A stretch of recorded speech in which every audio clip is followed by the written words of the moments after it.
యేసుప్రభు వారు ఏం చేశారండి? నన్నంత మాట అంటావని గొడవకి వెళ్ళారా?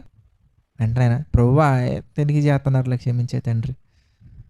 మొహం మీద ఉమ్మూసారండి. అప్పుడు యేసుప్రభు వారు ఏం చేశారండి? నా మీద ఉమ్మేస్తావా అని గొడవకి వచ్చారండి? లేదండి.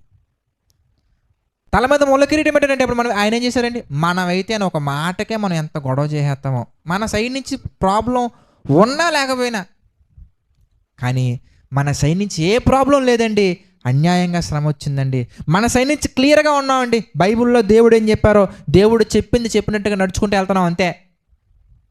అది దేవుడు చూస్తున్నారు. అందుకే మనం ఏం చేయాలి తెలుసా? న్యాయముగా తీర్పు తీర్చు దేవునికి సమర్పించుకోవాలి. తండ్రి నీకు తెలుసయ్యా నేను చేసానే లేదో. తండ్రి నీకు తెలుసయ్యా, నువ్వు చూస్తున్నావు కదయ్యా, ఈరోజు ఇన్ని మాటలు అంటున్నారయ్యా, మీ